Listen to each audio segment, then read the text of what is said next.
Hello and welcome to my weekly video blog, and today on A.Vogel Talks Menopause I'm going to be discussing early menopause and what can cause it. Now this is something I get asked on quite a regular basis.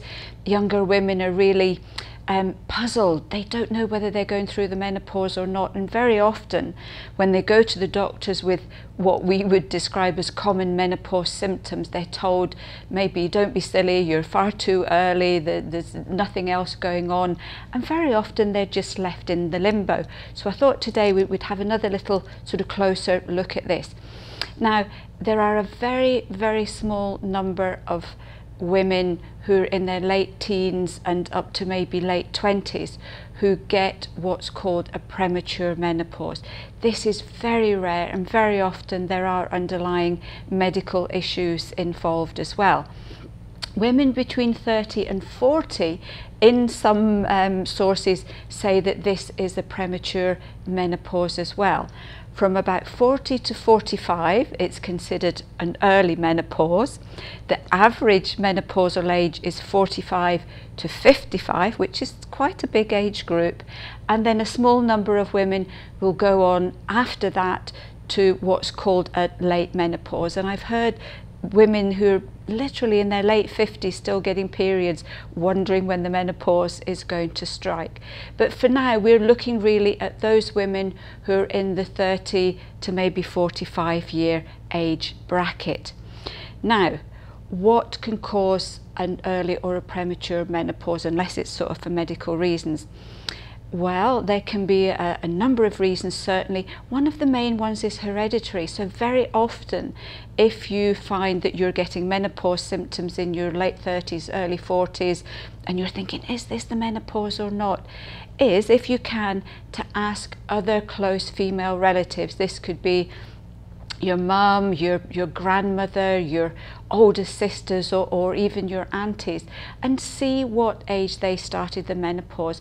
And very often you will find that they will have started the menopause at roughly the same age, maybe within a 3 or 4 years age gap.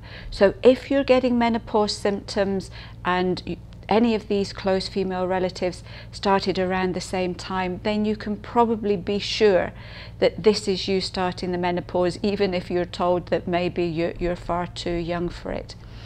One of the other main reasons can be smoking.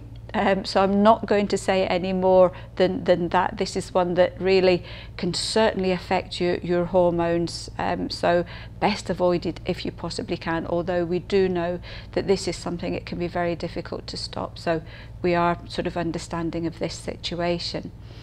The other thing it can be is other health issues. So very often autoimmune conditions can cause an early menopause. Symptoms such as or conditions such as diabetes can also trigger an early menopause, as can chronic fatigue syndrome or ME. So all of these health issues can very often trigger a menopause maybe 4 to 5 years earlier than what may have happened sort of naturally. It can also be medication as well. If you're on some really heavy duty medication and you are getting menopause symptoms, it's always worth checking the patient information leaflet.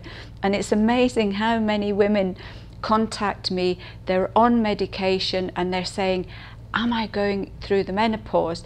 And when we actually look at the side effects of their medication, we find that some symptoms look very similar to menopause ones. So if you're on any medication, check the patient information leaflet, and if it looks like some of the symptoms you're getting are menopausal ones and they're mentioned on the leaflet, then please just double check with your doctor to make sure that you're not suffering from side effects rather than starting the menopause itself.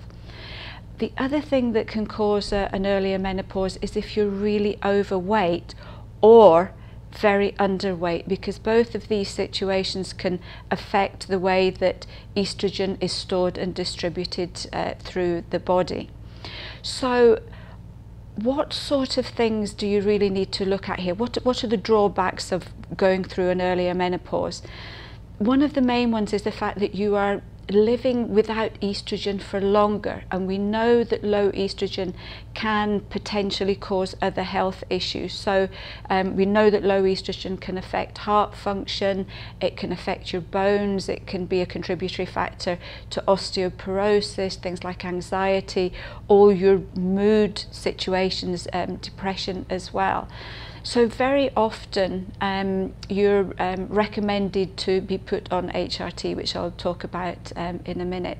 The other issue is it can be an extremely emotional one. If you're in your mid-30s, maybe you've not thought about settling down or even starting a family, and to suddenly be in the situation where you're told, well, that's you going into the menopause, it can be absolutely heartbreaking. And we know that in this situation, a lot of younger women can end up suffering from things like anxiety and depression, which is a really bad state to be in. Hopefully in this situation your doctor would be able to organise some form of counselling for you just to help you through this particular stage. So what we can look at in this situation, very often women are recommended to take HRT to help protect their bones and their joints and their heart, etc. Now, I know there are those of you who don't want to go on HRT. You would far rather do it naturally. You can do. There's nothing wrong with trying to do it naturally if you wish to, but obviously discuss this with your doctor first, just to make sure that they're happy for you to go down the natural route if you're starting a really early menopause. But, and I will emphasize the big but, it can be really hard work, because you've got to pay very specific attention to your diet. You've got to make sure you're getting all the right nutrients for your bones, for your heart health, for muscle health, and for your emotional self as well.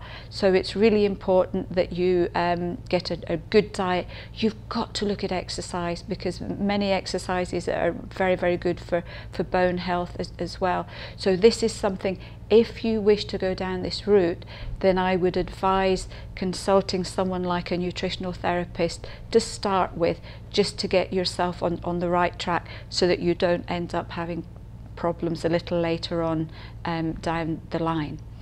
So I hope this has given you a little bit of an insight into an early menopause. For those of you out there who have gone through this or are going through this, if you need any help, then, you know, obviously please do get in touch. If any of you have done it and have found any particular methods or therapies or counselling has really helped you, then let us know as well, because we always want to share what people have gone through with all the rest of you women out there, just to help you along the way as well. So I will look forward to seeing you next week for another edition of A.Vogel Talks Menopause.